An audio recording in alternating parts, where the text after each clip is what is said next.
YouTube channel.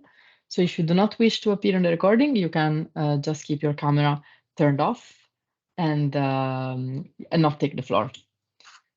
So good morning to everyone, and welcome to this Covenant of Mayors webinar on joint planning through SUMPs and SECAPs towards zero emission mobility in cities.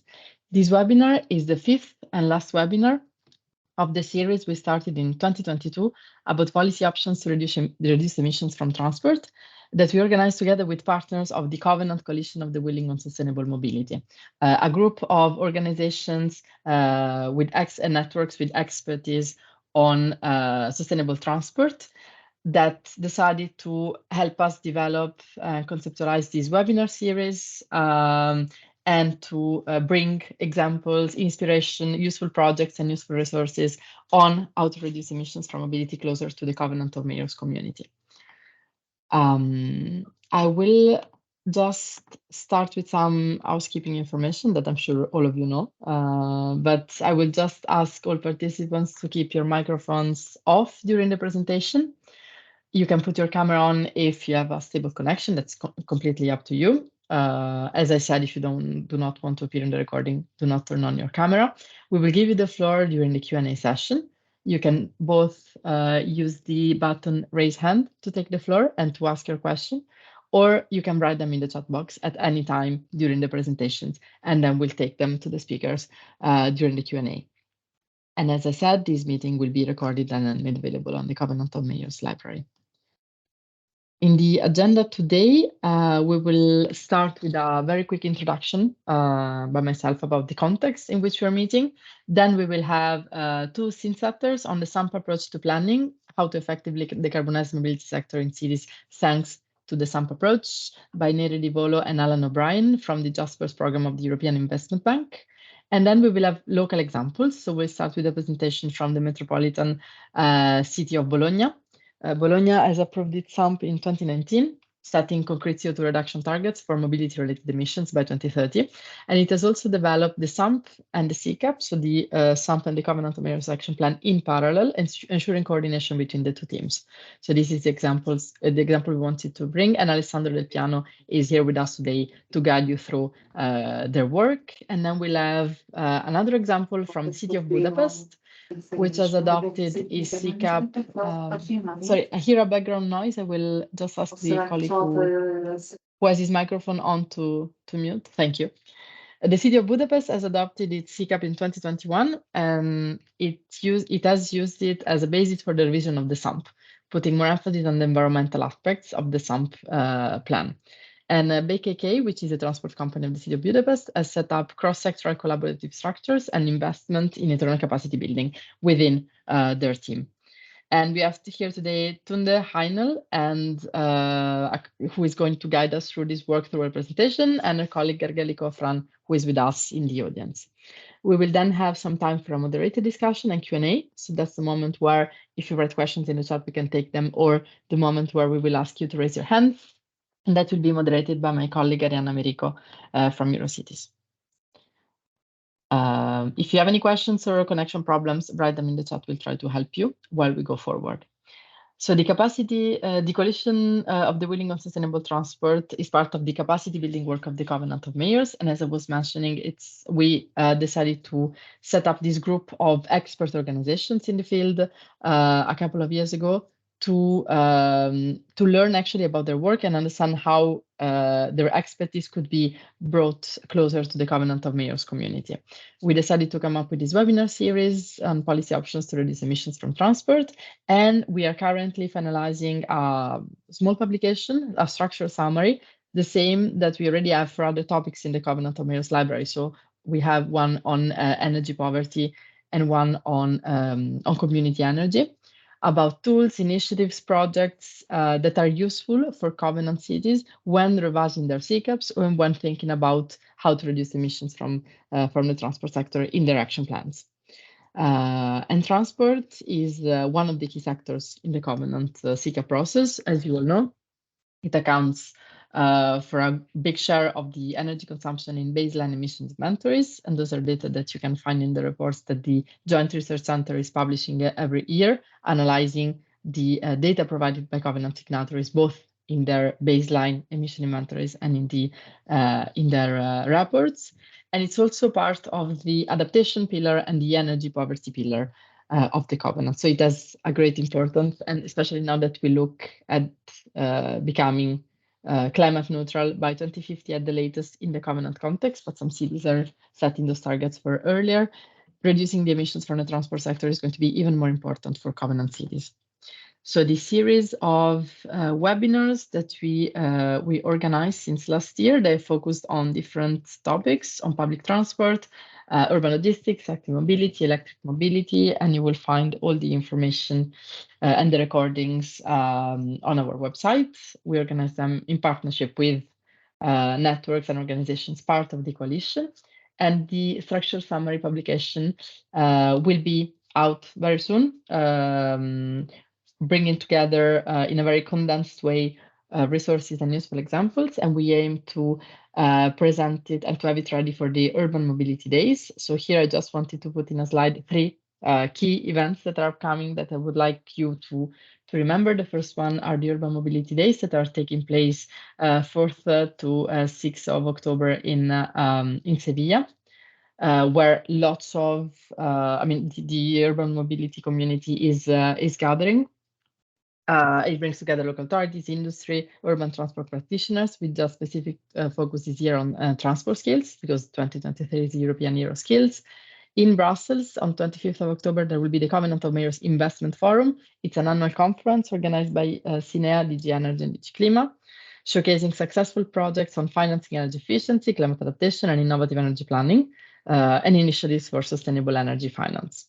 And then this is one of the events that the Covenant of Mayors is going to spam you with for the next year. It's the very big political conference that is being organized in the context of the Belgian presidency in the European Parliament in Brussels on the 15th of March 2024, where the region of Flanders and the Belgian presidency are inviting 550 mayors or more to discuss the translation and implementation of the Green Deal going forward. So also as a legacy of the work that was done and a message to the next European institutions.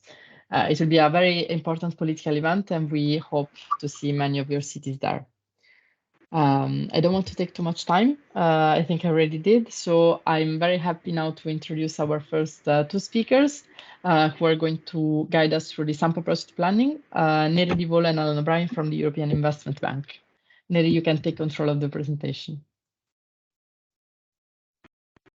Yes, done. Thank you. So my name is Neri Di Volo, and together with my colleague Alan O'Brien, we are working in transport and mostly in urban transport. I mean, we have been there for quite a few years. I mean, myself, unfortunately, getting all this almost 17 years at the EIB. So first of all, just to explain, first of all, let me see if I can manage. Do you see the next slide? Great, thank you. So where we come from, I mean, we all know the importance, of course, of working in the urban areas to reach our targets of climate change mitigation, which, as we all know, is actually strictly related to the energy consumption. So, and cities are the biggest consumers of energy, and on the other side, transport, of course, is one of the main sectors consuming energy and also producing emissions. So we know the importance of working at this level.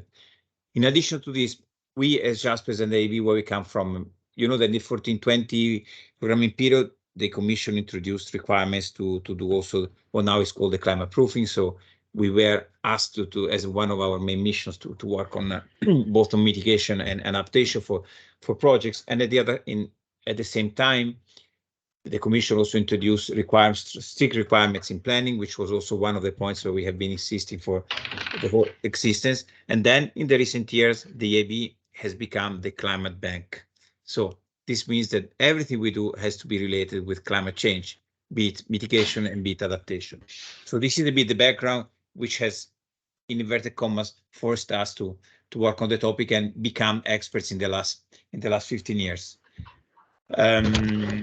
Where do we start from? I mean, it is clear that many factors are involved in the fight to climate change. Now, talking about mitigation, the biggest part where we can really be effective is planning. I mean, transport, of course, but everything which is related to transport. So as transport is somehow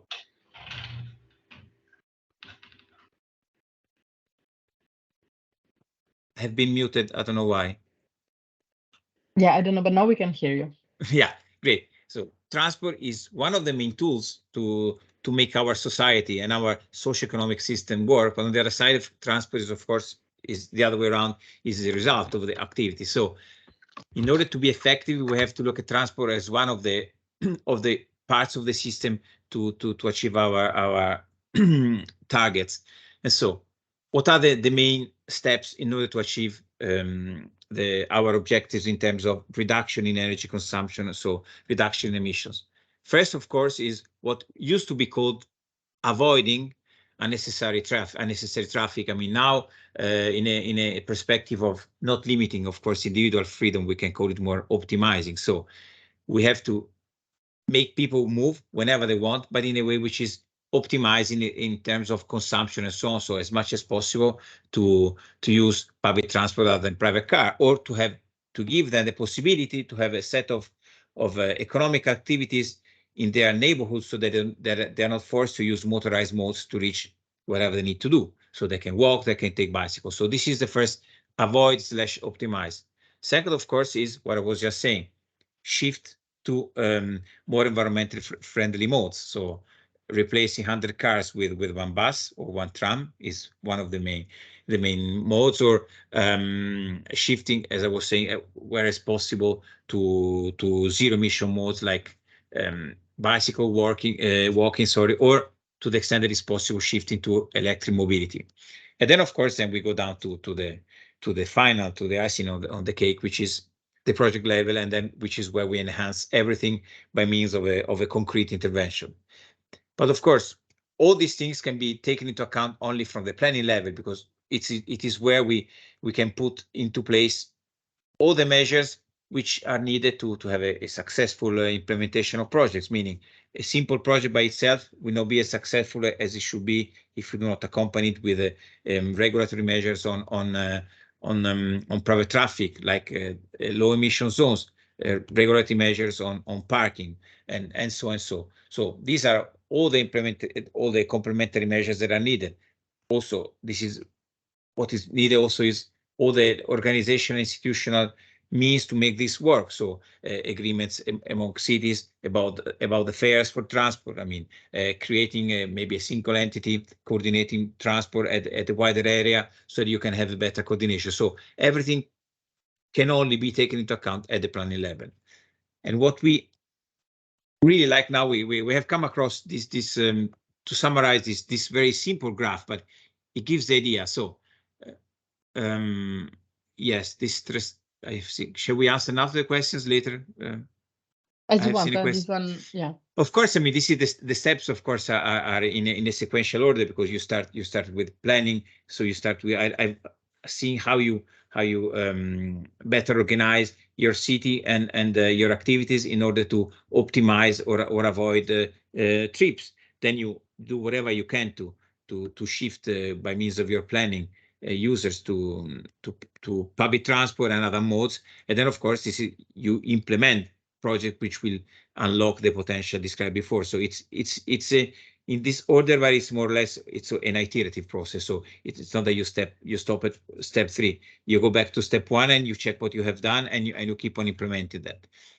Going back to this graph, I mean, so we see mitigation is the green line going down towards the project level. So you see the first impact is at planning level. Adaptation, vice versa. I mean, the biggest impact is at the project level. But just to mention, to be give a bit of a spoiler, I mean, we are now working also on implementing better adaptation in plans, so that the line becomes a dotted one, so that we do a bigger effort at the planning level, so that then the differential of activities to be done at project level becomes smaller. But this can be discussed in another context. In any case, so planning is a fundamental step to reach our mitigation objectives. But what we have seen actually was been a bit of a disappointment, in inverted commas, because we have worked on a lot of very good SUMPs, done by high-level consultants, very committed administrations, with a lot of, as I say, commitment, strong measure, but it was almost impossible to reach the intended Paris target. So almost by one order of magnitude. And this is really, really highlighting the fact that we need a shock treatment. So if we continue just working with the traditional approach in terms of mobility measures and so on, we don't reach our target. So we have to do something better. And something better is a set of measures, both in terms of higher and heavier interventions, meaning working also at the general urban planning level. And on the other side, of course, being more courageous in implementing all the measures we have identified, from a stronger push to electrification, stronger push to shift to modal shift, and so on. Otherwise, we said the message to the cities was, guys, we don't make it. And we also have as EIB, we have worked together with a consultant to analyze a bit the shortcomings of SUMPs, and it was clear that from the results that there was an issue of not taking into account enough climate change in the observed SUMPs. Results were not achieved, and there was quite a reluctancy and an impossibility to work at the level of functional urban areas, which is also one of the important points to have an effective, let's say, geographical scope of our plans to achieve their targets. So by the end of the day, they were confirming this graph comes from that study. So really, we're really lagging behind. So we have to be stronger and work in a more integrated way across all the sectors, so that transport is really one of the enhancers of our objectives. And just to give one positive example, I mean, Alan will then elaborate more on what we do, because just as we work in at different levels, both helping the Commission methodologies, helping different countries setting up their national methodologies in terms of reference. But we have one important laboratory for us, which has been one of the many, Andalusia. We would have liked to have also their intervention today, but for different logistic reasons, it was impossible. So there is really where we are observing a good mix of our type of assistance. We are working on some guidances which have become the basis for some EU level guidances, like the SUMP topic guide. So it's there where we really started working on methodologies to better embed climate change in the SUMPs, also calculation methods and so on. And then we have applied this to different real and concrete SUMPs at urban, metropolitan, regional level. And then we have really applied also methodologies how to enhance the use of indicators to select scenarios and so on. Going down, as we're saying, also the importance of institutional and operational aspects, we have really helped them we are really helping them to then implement the measures by also updating public service contracts and so on. So it's a very, let's say, virtuous and good example of how we can really help the public sector in improving their planning and also achieving the climate change mitigation targets. In this context, we have also been very proud of and happy to support the creation of the SUMP topic guide for the decarbonization. So it's a standalone guide, which of course embeds also all the standard principles from the SUMP guidance from the Commission. It has methodological guidance, including also a part on emissions calculation.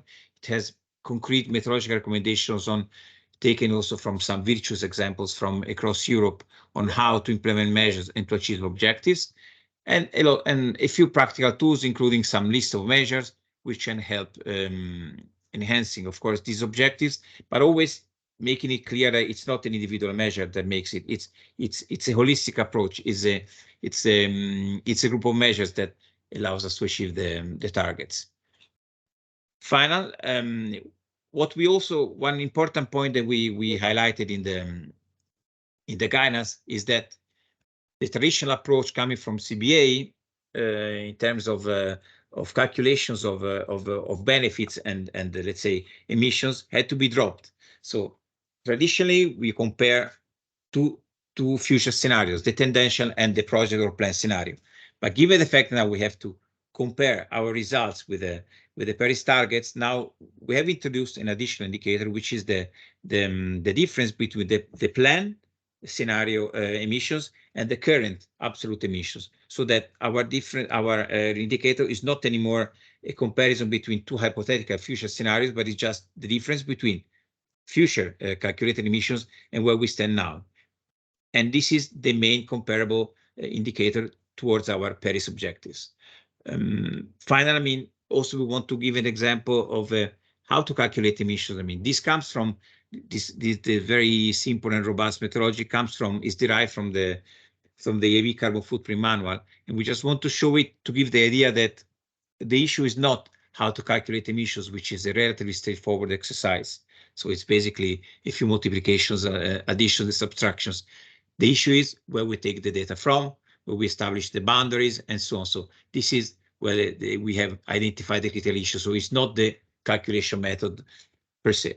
And I think with this, I can leave the word to Alan, and I will be your slide mover. Thanks.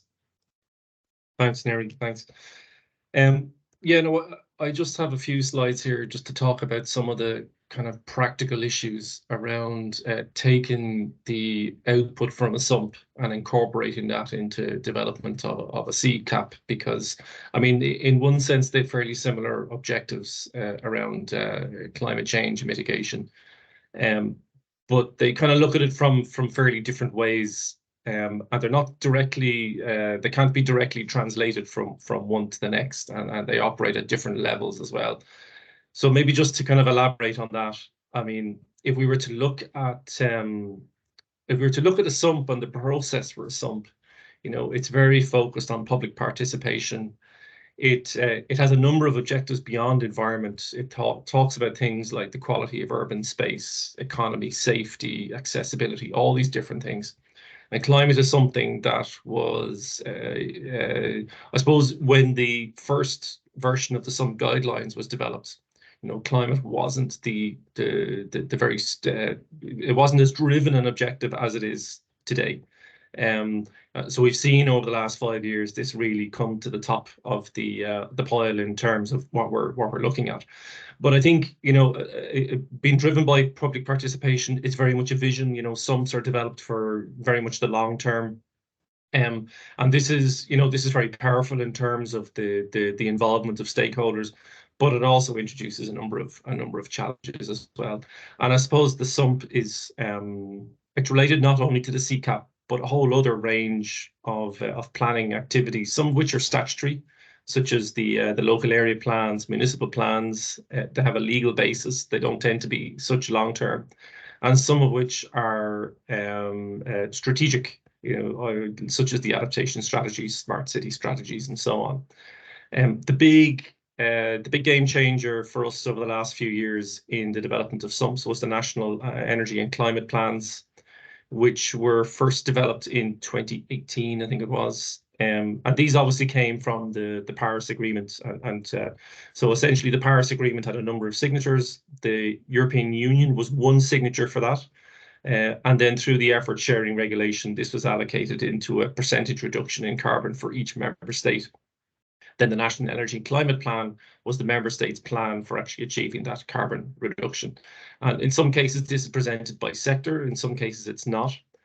Where it is presented by sector, this can be translated down into geographical carbon reduction targets. So, for example, in functional urban areas, you can actually derive a carbon reduction target from the National Energy and Climate Plan. The only issue really with this is that the National Energy Climate Plan tends to look at an energy balance sheet. So it looks at consumption on one side and it looks at energy production on the other, and it deals with the two things relatively separately. So when you boil down into an urban level, when you derive from the National Energy Climate Plan, you're only really dealing with consumption. And I think this is the big difference between this approach and the approach that we're looking at in the SECAP, where there's a lot more flexibility there to look at energy production measures also. There's the next slide there, please, Nerd.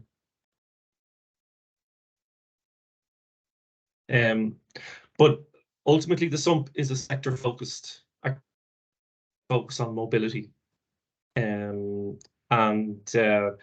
So I think it's really, when translating measures in a SUMP into your SECAP, there's a few things that we need to think about.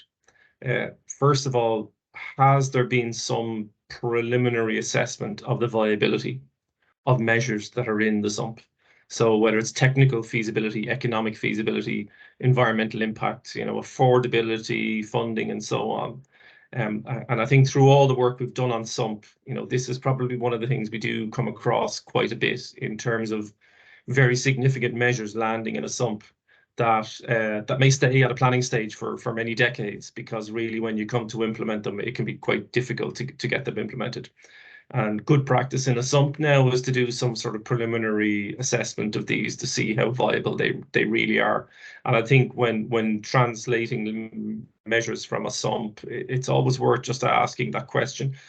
Maybe not to take a view as to whether or not it should be incorporated, but just to understand the redundancy of this. Like, if this measure can't be delivered within the time that you would hope it would be delivered, what effect does that have on the overall plan? Are there other measures that hang off this, and does the whole thing start to topple down like a house of cards? Or is it fairly redundant by itself and it doesn't have a huge network-based impact? So it's just to be aware of that when looking at the outputs from a SUMP. Likewise, I mentioned there the emissions calculations, and Neri made a good point there about a lot of SUMPs don't actually hit the emissions targets. I think even going into a SUMP with a very clear emissions target, when you get down into the public participation level of this, you find that at a high level there's huge support to hit the emissions targets, but when it actually turns into real actions that affect real people, there's an awful kickback on these, and it can be really, really difficult to hit these targets.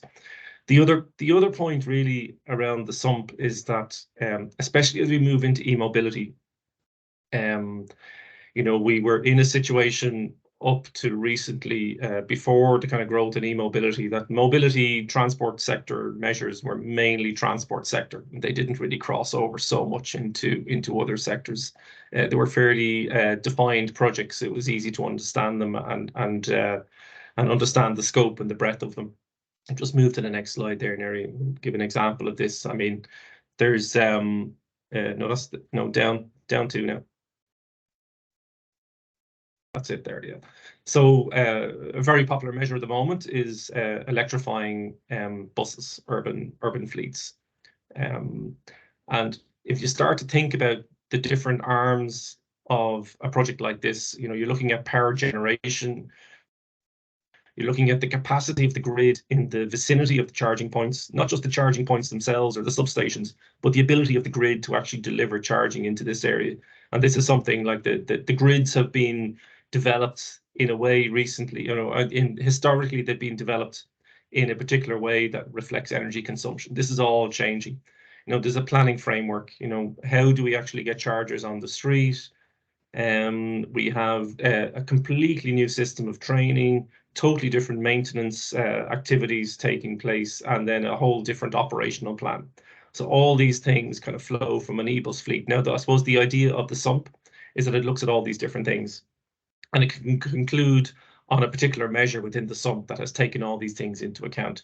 Now, some of these will actually then translate forward into the SECAP, and others won't. But I suppose this is the benefit of a sector-based approach, which the SUMP actually gives. Next slide there, please. So in terms of incorporating the SUMP concepts, just to recognize that the SUMP has a number of broader objectives. It's not just driven by climate or environment. It's very, very focused on, as I say, quality of urban space, safety, accessibility, economy. So the kind of the thinking tends to be quite broad in terms of a SUMP. The other interesting thing about SUMPs is that very often they're accompanied by transport models. And these are quite useful because if you imagine, if you say close one street in an urban area, the scale of the impact depends on how far you look back, or the study area or the scope over which you incorporate these benefits. If you just look at the streets just around it, you'll get one answer. If you look at the entire functional area and the effects that ripple their way through the urban area, you'll tend to get a different impact from that. So the scope can be quite good. I think this is one of the strengths of the SUMP, in that it looks at that sort of level. I suppose one thing we're grappling with at the moment is the impact of population growth on climate targets. When when the targets are a percentage reduction, you tend to get a very different outcome if you have a city that's growing or a city that's reducing in population, or a city that has been through a very, very tough economic downturn and still hasn't recovered versus a city that's growing quite quickly. I think this is quite a specific challenge. And then I've already mentioned the different calculation methods for the climate action, the climate targets in a SUMP. And the last slide there, please, Neri. So, so I think in conclusion, yes, the SUMP is a very good basis for incorporation into the SECAP. It is very sector driven, deals with things at quite a lot of depth, not all of which needs to be taken through, but we do need to understand a lot of the enabling infrastructure and to what level that's being looked at in the SUMP. So I think, you know, one of the key challenges here in the calculation of the CO2 impacts is the grid factor. And I think I would just point towards the NECP as a fairly good basis for actually calculating that at a national level. So there's quite good information in that. So that's it for me. Thanks very much. Thank you very much, Alan and Neri. I hear some background noise. I'm trying to understand who it is to mute our colleague. Thank you very much. We didn't have any questions now in the chat, so I would continue with the next presentations, and then we can take the questions if they come. But I just wanted to say it's very useful to have this overview, I think, on also like making the case for the harmonization of SUMPs and SECAP processes. As you mentioned now in your conclusions, it's very important, and also the public participation part. It's an important component of the SECAP that has become more important over time, but it's often a challenge. And also for the integration of the planning processes, very often the problem is that there are different teams involved, and it requires also lots of coordination and also putting, I mean, not just people, but also data together in the city administrations. So that's where our next two presentations, I think, come in handy to provide an example of what's happening in cities and on the ground. So I will give the floor to Alessandro Del Piano from the Metropolitan area of Bologna for the next presentation. You can share your screen. Thank you very much, Eugenia. I'm sharing my screen. Thank you.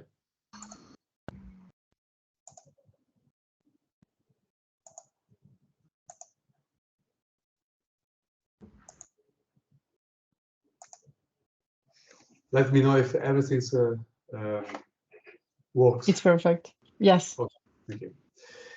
So thanks a lot for this invitation. I think that the interesting part that I can explain to you is about our process and not about our contents, because the contents of our plan is quite similar to all the plan in Europe. But maybe the process is a little bit different, and maybe part of the process is interesting for people that are listening to us. The first interesting and different things is about the contents of our SUMP. It's not an urban mobility plan. Is a metropolitan mobility plan.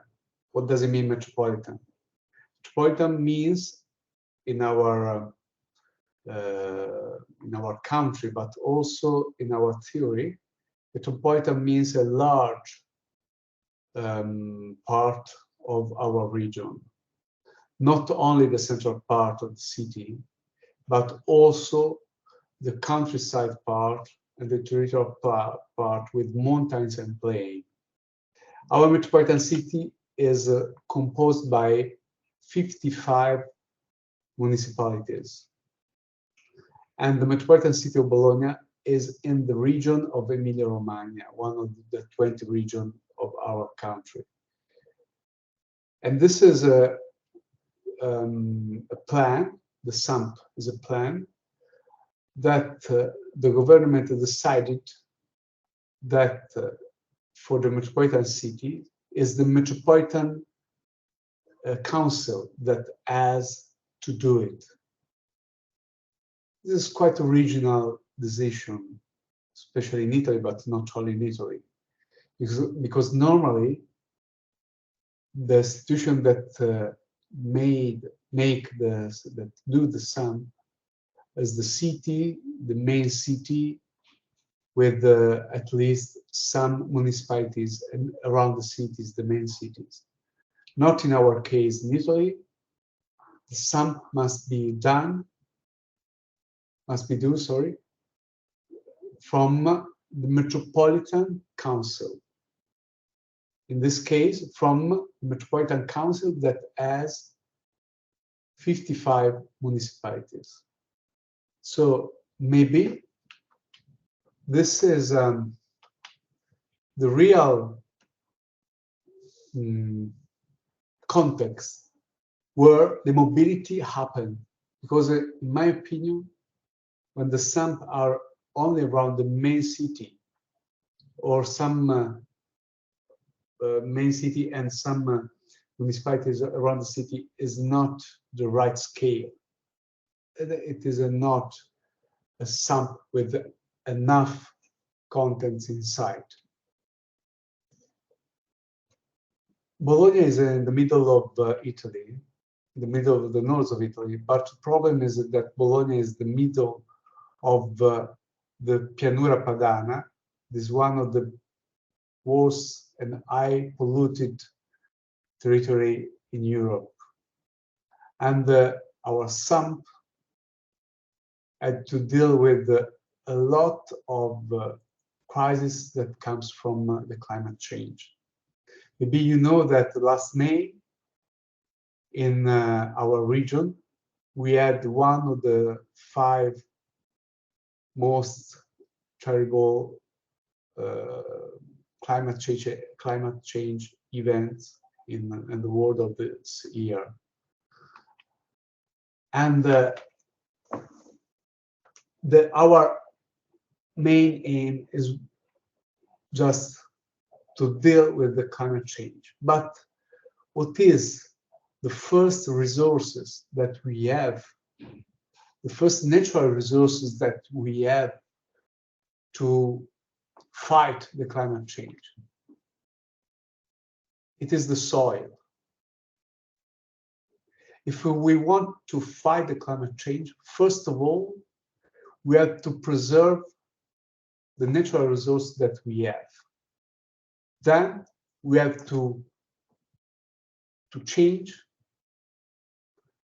the production of the energy.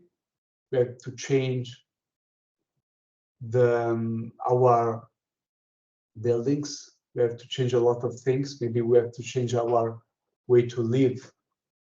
But first of all, we have to preserve our natural resources. It is the first most important natural resource about to fight the climate change.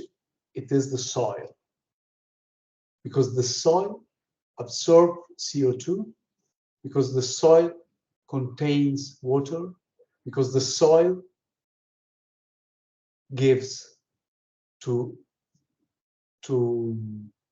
cultivation, to rural areas, to trees, forests, etc., the reason to be alive.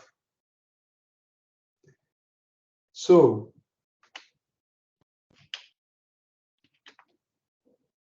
these are the 2 main plans that we did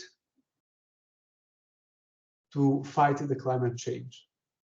The SUMP on the right side, that in Italian is PUMS, and the Metropolitan Territorial Plan about development on the left side. So I'm not speaking about SECAP in this slide, because in our opinion, these are the two main plans. The most important plans are PTM and PUMS, SUMP and Metropolitan Territorial Plan. Both have metropolitan territorial reference, as they are not municipal, but they are territorial. Both are territorial and metropolitan, both of them. And both of them were led by the Metropolitan Council. So not the City Council, but the Metropolitan Council. But that one are the most important. But that one, SUMP and PTN, had taken some strategies, some text, some objectives from other plans, like the Metropolitan Strategic Plan that we did in 2017, and also the SECAP that the first version was of the 2015, and then we correct the SECAP after the SUMP. But in our opinion, the strategic plan, the bike plan, the urban traffic plan, the SECAP as well, are reference for the two main plans: Metropolitan plans about territorial issues and Metropolitan plans about mobility issues. Okay, these are the objectives of our SUMP, but they are quite normal. They are quite similar to other objectives. The difference is that they are for all the metropolitan territory. For example, for example, in the main city of our metropolitan territory, Bologna city, half of the cars comes from the metropolitan areas, all the metropolitan areas, not only from the surroundings. This was one of the main reasons, because also the municipality of Bologna Council decided to do it with the other municipalities as well, to do the SUMP with the other municipalities. But you can understand that the most difficult things was to organize the architecture of this planning process. It was really complicated because it was not a plan of the main city. It was a plan of 55 cities. So we decided to have a political coordination that you saw on the top of the slide. Also a scientific coordinator, a scientific committee that you see on the left side of the slide with five persons, and a unique office about SUMP.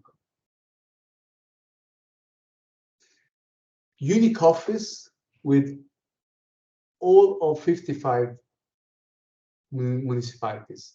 Unique technical office. So the technical office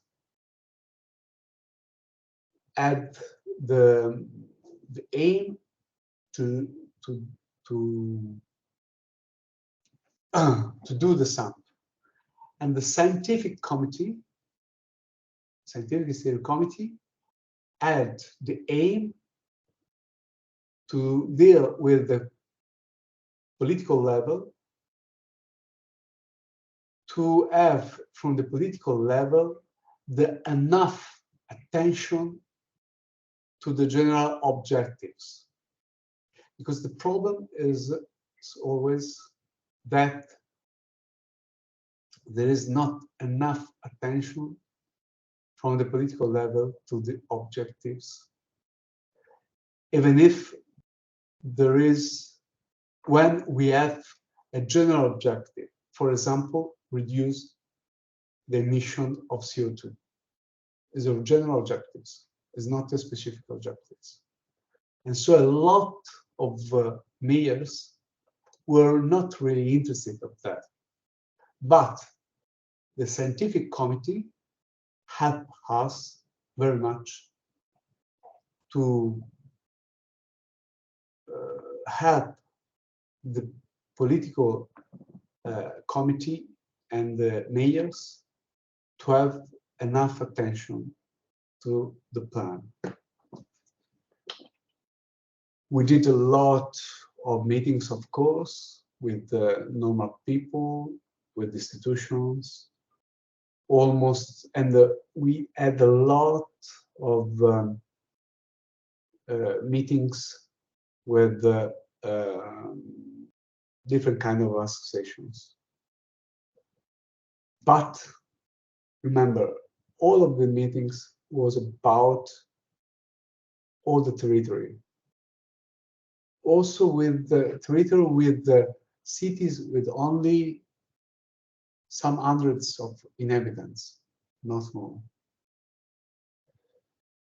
Okay, I want to show you this. I'm just finished because 20 minutes are, I think that they are past, I think. But I want to show you something about the result. The process was not so long because we started on September 20th of 2017. We approved the last part of the long approvals process in November, two years later. So in November 2019. And in these 2 years, we had a lot of works with the territory. And in these 2 years, we tried to understand that we were looking for a just balance between the needs of people, among the needs of people, the environmental issues and the activities, the economical issues. Because in our territory, but in every European territories, our policies are much more concentrated to the economical issues, for the economical activities, and people needs services, and environmental issues are secondary, almost always. And in this long period that we decided to have SUMP and PTN, the territorial plan, we tried to explain how much is important to research, to looking for a balance and equilibrium. And these are the contents of our SUMP. This is the last slide. These are the contents of our slides. And you can find these contents, then the railway service for the metropolitan area, the metropolitan mobility cycling network, metropolitan mobility cycling, not urban, metropolitan, so for everywhere, for almost 4,000 square kilometers of territory. Issues for pedestrian mobility, and a lot of things about urban mobility.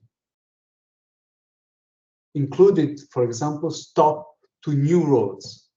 But I think that the most important choice that we've done is the first one, about urban and territorial planning. Because in SUMP, and especially in territorial plan, we decided to have a limit to our as Neri Di Volo said about the integrated land use and transport, we decided to have a limit about our development of our cities. The limit is that we can consume new soil, we can use new soil only for the 3% of the soils that we consumed in the past. But we decided to stop the sprawl system of that we have in Europe and especially in Italy. Our model, our sprawl model of mobility, of territorial and urban development is the worst choice that we do to fight climate change, to fight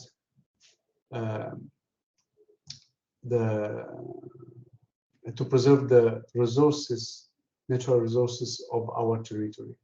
So I think that the first point of this slide is the most important.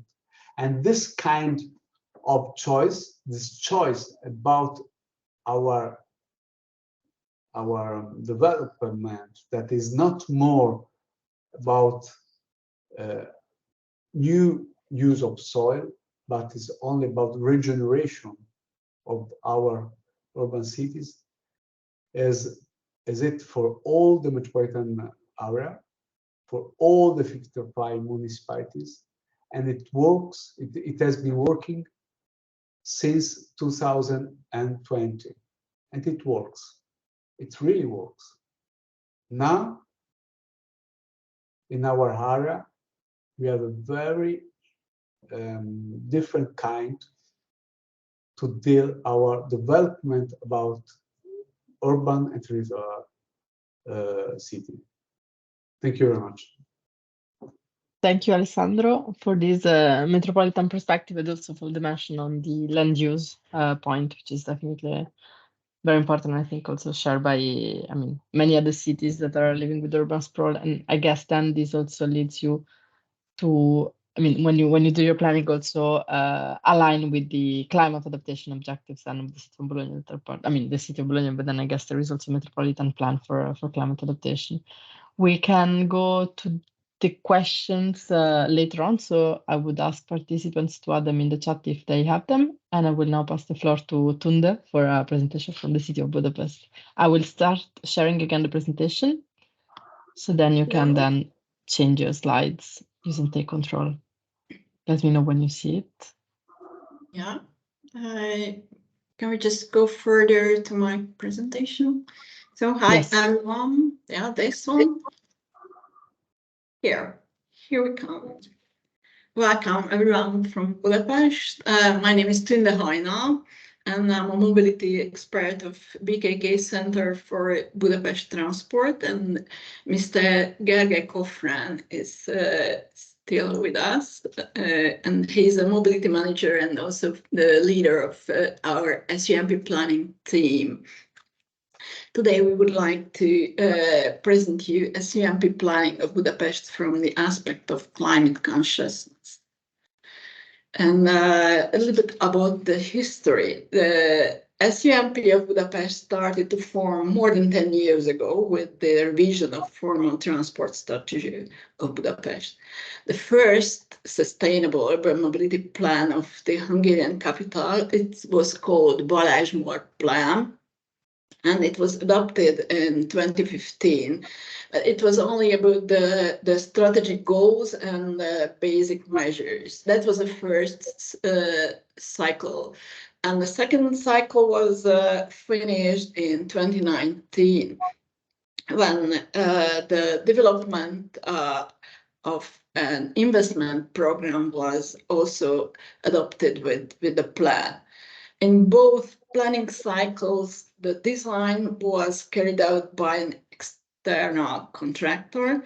And after the pandemic, in 2021, the BKK founded a dedicated planning team for SUMP planning. and we started the revision of Budapest Mobility Plan, and hopefully it will be adopted in this October. Fingers crossed. But you see, we have new challenges, and since the approval of the Sustainable Urban Mobility Plan in 2019, new challenges have emerged. These challenges have created the opportunity and pressed us to reconsider our urban developments and to take a major step forward to fully sustainable and urban mobility. The biggest change in our SUMP strategic planning is that the SUMP used to be a strategy integrated into urban planning, but now in this cycle, it is much more a tool for climate change and mitigation. So we kept the general principles of SUMP, like sustainability, partnership, and measurable and reachable goals, but strategic changes come up, like more emphasis on reaching climate neutrality, reduction of post-COVID effects, resilience, and also smart solutions in mobility. Sorry, Tunde, I think we're still at slide 24. I don't know if you moved it. I am moving the slides. We were seeing it, Eugenia. I think it's more your problem. I was seeing slide 26. Okay, super. Then sorry. Yeah, I've just finished this. It was about the main changes.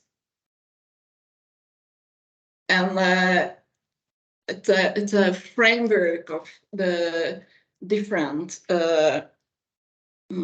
plans. Of course, strategic planning in Budapest must also take into account EU, national, and urban development plans and their goals, and as well as the result of studies of subsectoral concepts. One of the most important changes I've already mentioned, that it's that the focus has shifted from mobility planning integrated into urban planning to alignment with the Sustainable Energy Climate Action Plan, SECAP. Our SECAP was implemented in 2021. So it was just developed during the third SUMP cycle. Does it change? Okay. Yes. I think so. I mean, for me, it does. I don't know if the other participants see. We are currently at slide 28. Okay. Yeah. So the key strategic lessons for public policy formulation are therefore come from Budapest urban development plans, Sustainable Energy and Climate Action Plan, we call it SECAP, and subsector concepts of mobility like road safety and traffic calming action plans, or the vehicle strategy, which is formed right now. And the main targets of our SECAP, in order to achieve the target set by the European Union and slow down the dynamics of climate change, all European member states need to take well-designed and more effective measures than in the past. So we must strive to achieve the greatest possible coherence with the various EU and Metropolitan strategies, such as the climate targets set out in the Sustainable Energy and Climate Action Plan. As a member of 100 climate neutral cities, we know that the main objective at EU level is to achieve climate neutrality by 2050. So that's quite a big challenge. So we have nice plans and smart targets, in our SECAP, and it sets a target of 40% less greenhouse gas emissions in Budapest by 2030. And the SECAP has special mobility measures. And to reach the goal I've mentioned, we have to improve the energy efficiency of transport infrastructure and support the environmentally friendly transport modes. So in our SECAP, we identified 5 main transport development directions that had to be incorporated in the SUMP planning. These are to improve public transport, promote the use of electric or low emission vehicles, develop cycling and walking infrastructures, promote the use of car sharing and carpool system, and digital solutions to solve emission reducing traffic control and designation of low emission zones associated with implementation of related infrastructure like the park and ride.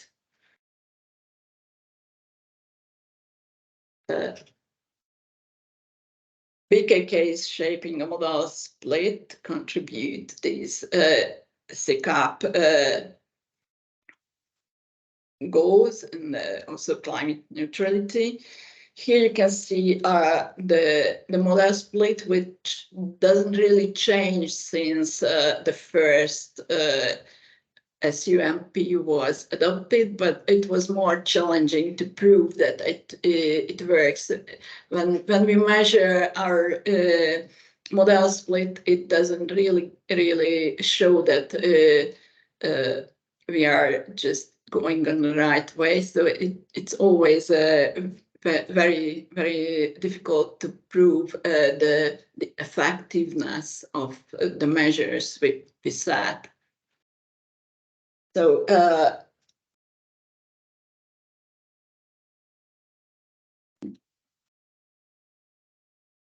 and if we go a little bit detailed in our SUMP, we defined 4 intervention areas.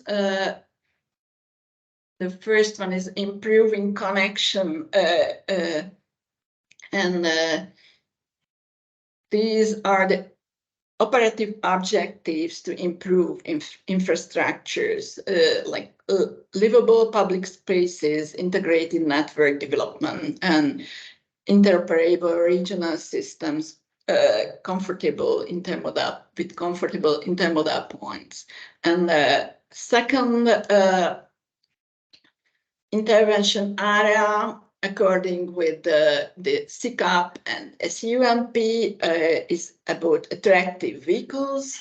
There is 2 main goals to implement this goal. One is modern and locally zero-emission vehicles, and the other one is customer-friendly vehicle development. The third one is about services, customer experience and insurance services. We defined 3 operative objectives to solve this goal, and one of them is a modern and local zero-emission formation of transport habits and culture. It's about encouraging a change of attitude of people and public safety. The second one is integrated mobility services with digitalization, I would say, if you would ask the keywords. And the third one is harmonized urban and suburban services. The fourth intervention area of our SUMP is one of the most challenging because it's about effective institutional system. And it has also 3 objective goals, like coordinated urban and mobility development in Budapest, coordinated mobility management, and urban and suburban cooperation. These were the 4 intervention areas, and if we have a look at a little bit the implementation of the plan, we had a lot of projects and a lot of measures to achieve our goals, but planning in the investment program of Budapest, as SUMP, we had significant changes. The revision of Budapest Mobility Plan 2023 put more emphasis on environmental aspects, which become one of the main evaluation criteria for the assessment of mobility development projects included in the plan.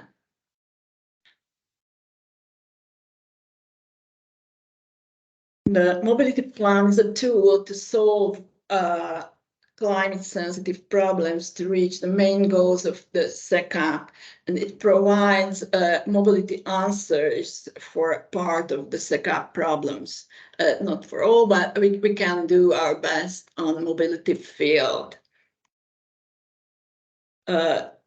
From implementation point of view, it was important to found a dedicated, responsible planning team, not only to plan, but also to monitor the implementation of the plan. The planners in BKK have direct connection to the municipality colleagues and dealing with SECAP.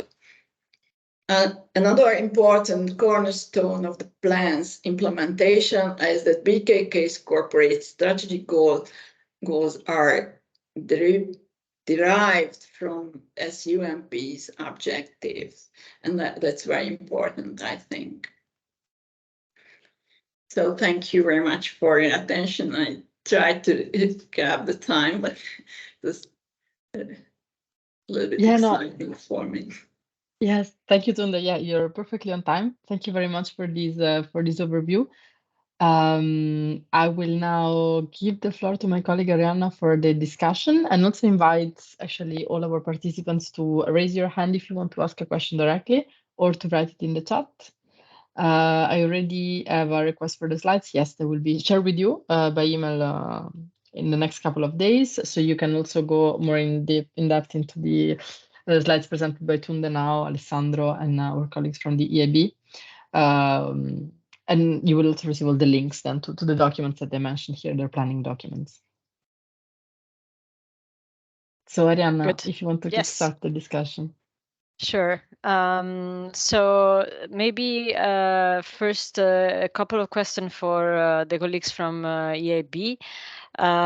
So we know that you have also worked with the region of Andalusia, and the Covenant of Mayor is also working with regions that are covenant signatories. So we were wondering if you could say a few words on how you are helping, or you could help regions to apply your guidance to some planning and integrate the climate objectives in their plan.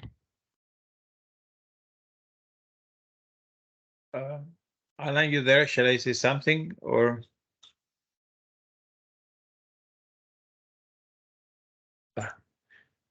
May I just take control 1 second? There is one slide spare that I wanted to present, maybe which comes good for this question. Sure. Go ahead. Yeah.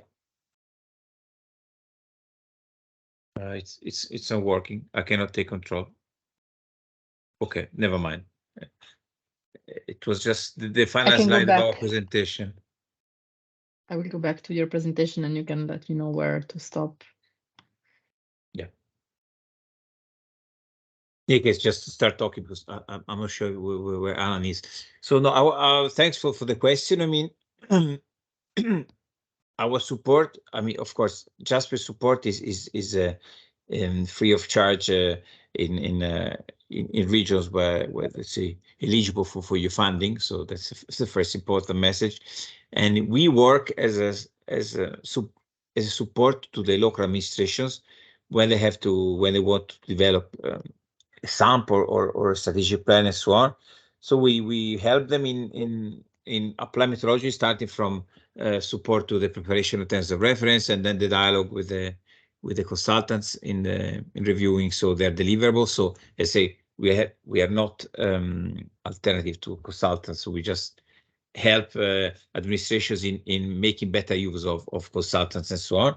And so we, in practice, we help them directly to embed the correct methodology in the terms of reference and to see that we achieve the expected results. And of course, as we have been doing in the previous slides, also our transport modeling and also plans. I mean, so we help, of course, with a very hands-on approach. And this, of course, embeds also capacity building, both on the job and also if it's needed, we can organize some events of training and so on. So this is how we help. I mean, as I was saying, I mean, Andalusia is an example where we have quite a few that can be mentioned. I mean, Romania, Greece, Czech Republic, Slovakia, now Portugal is also a place where we are giving lots of support. So I mean, more or less, I mean, so what is important is that our support is very hands-on. So we're not working, let's say, just giving judgment or giving theoretical methodology. So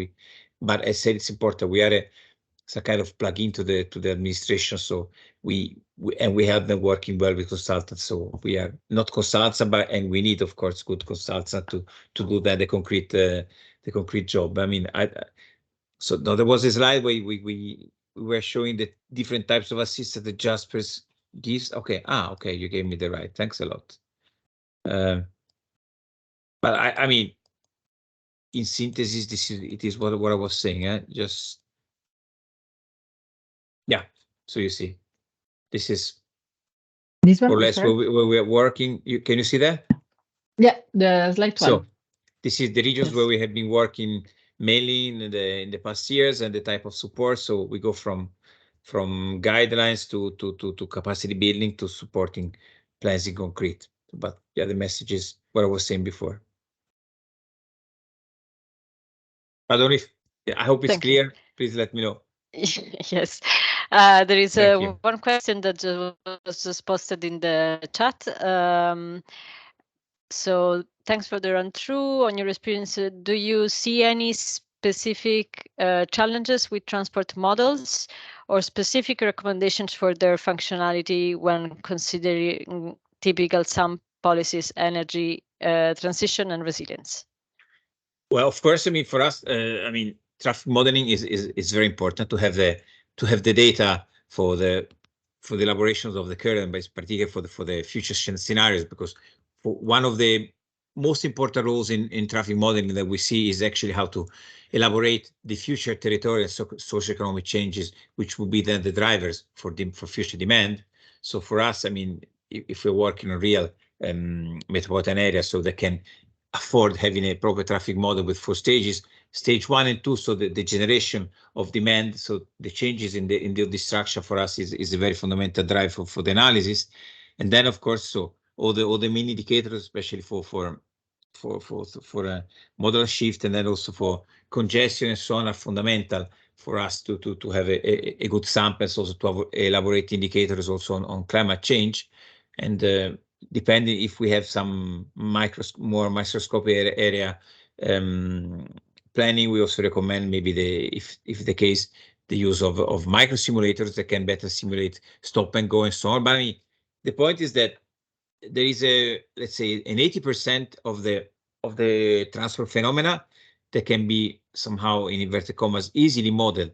But we are also working on seeing what to do with the remaining 20% of softer measures, which are complicated to model, and any brainstorming and contribution on this would be welcome. I mean, as an example, softer measures, regulatory measures, I mean, measures which affect more soft mobility, and how, I don't know, how the parking policy affects the mobility is totally, let's say, not yet fully modeled, or the creation of a transport authority, how much it can affect then the effectiveness of the mobility system. So there are parts which are still for us a moving target, but we're also working on that. In any case, yes, it's good to have a traffic model. And I see Alan, as he likes traffic models like me, he got animated. So Alan, please compliment. Yeah, no, I mean, just a simple message on this. I mean, the one thing we often see is that the traffic model or transport model is done as a separate part of the actual planning. It's done by a separate team in a bit of an isolation, and you can get a disconnect between the two.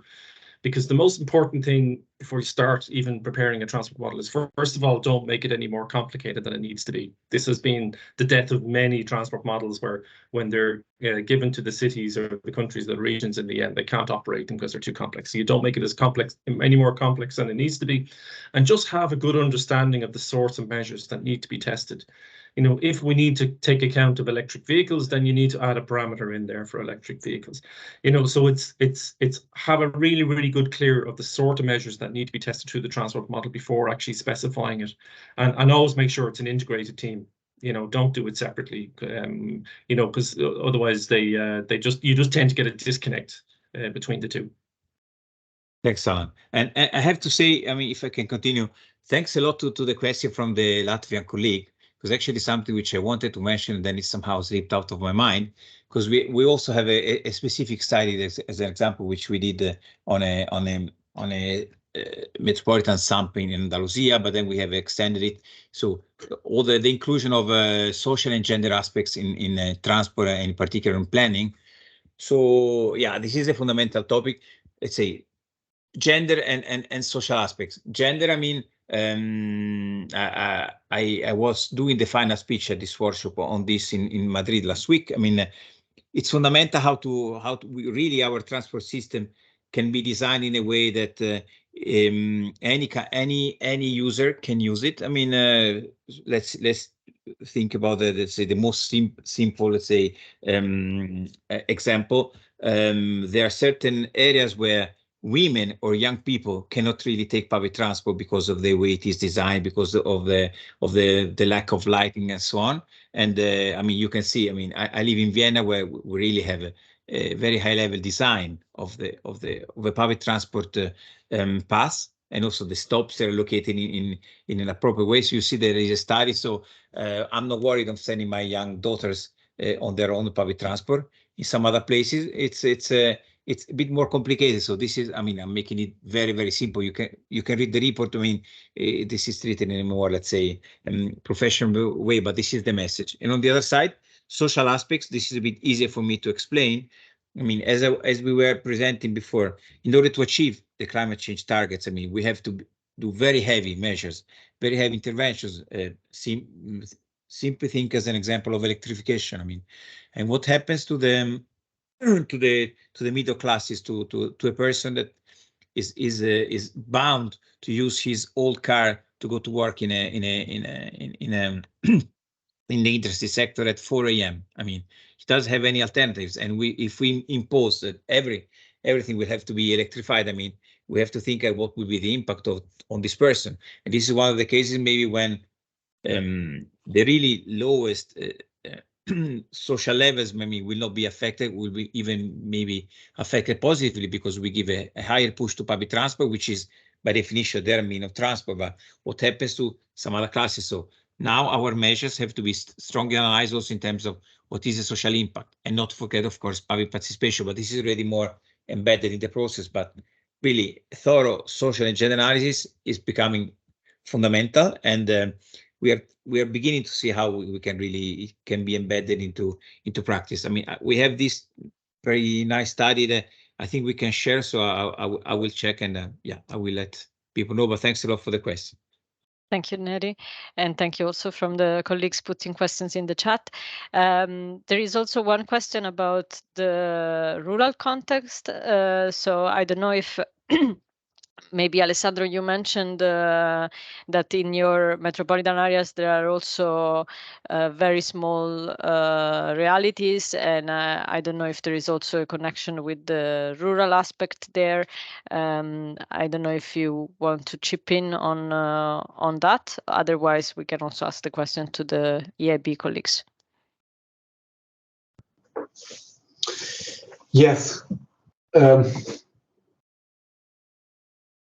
If a plan doesn't have inside rural areas or natural areas, I think that there is a big limit of that plan. Because now every kind of issues, every kind of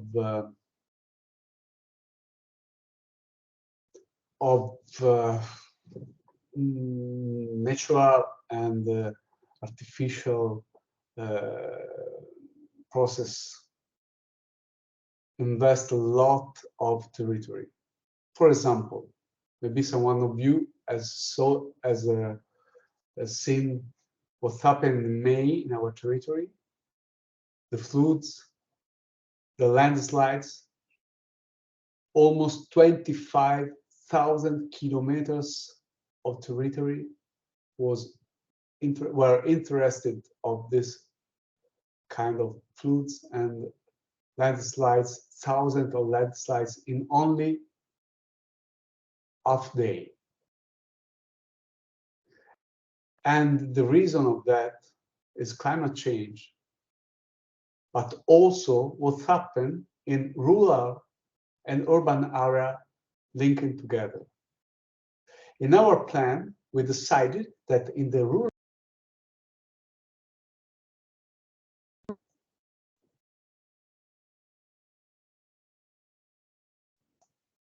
someone is happened to the microphone. Sorry. Now we can hear you back. Okay, yes. Good. We decided that in all the rural areas, no one can build no buildings. Also, the also for farmers and for people that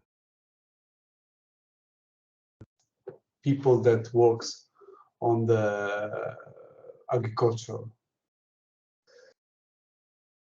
So no more any kind of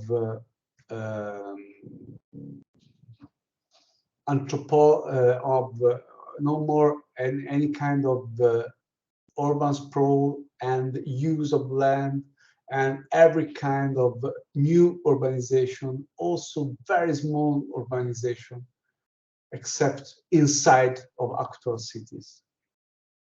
Even if where the cities are of 100 inhabitants, nothing's changed. Okay, and sorry if I said this with this kind of underlying voice, but I think that if a plan doesn't have this choice, is a very limited plan, because our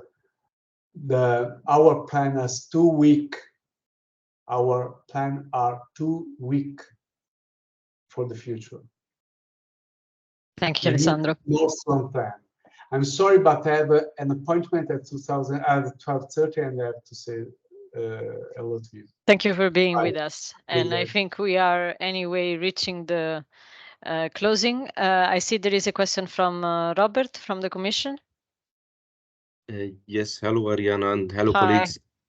Can I piggyback and use this possibility, since I have lots of colleagues from cities around, to promote that we have a survey for urban mobility indicators still running. And if you haven't filled in and then provided replies to what types of urban mobility data you have available, not about the data themselves, so we don't need the numbers, but what cities do have as regards urban mobility indicators and urban mobility data availability, please do not hesitate and do not hold back.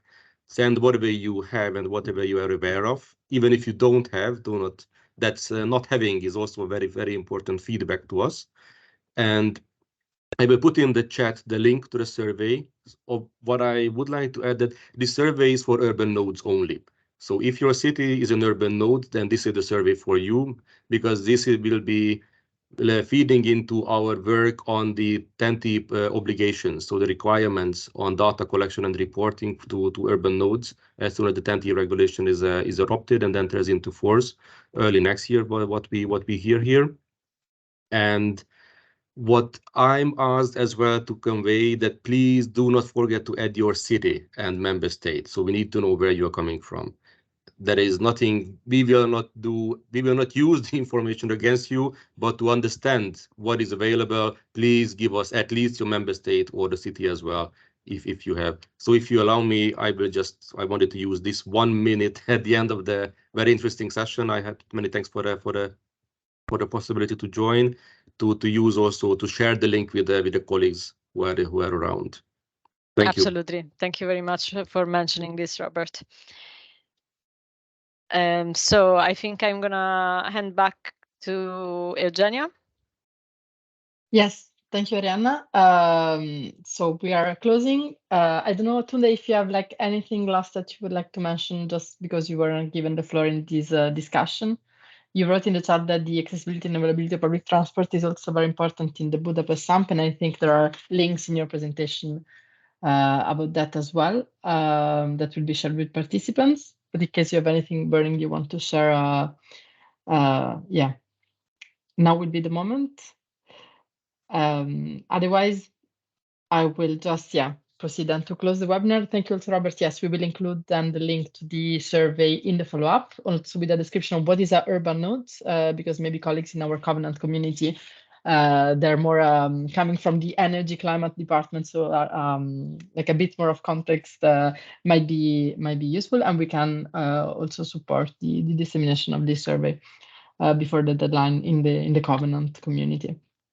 Thank you very much to our speakers for being here with us today, for sharing their knowledge, for taking the questions. We will share the presentation with the registered participants. As mentioned, we will share the recording on the Covenant website, and we will also then inform all of you who register for this series of webinars about the publication of the structure summary that will bring together examples, resources, useful tools that were gathered actually with the work of the Coalition of the Willing in the coming weeks, so that you have this repository in your hands. We will also publish it on the Covenant website, and we hope it can be a useful resource for all the cities here around when you will be revising your SECAPs, or if you're looking for inspiration to reduce emissions from the mobility sector. Thank you very much for sticking with us, and I wish you all a very nice day. Thank you. Thank you. Thank you. Bye-bye. Thank you for the possibility. Bye. Thank you. Bye, colleagues. Thank you, Bye. Tunde. Thank you. Thank you.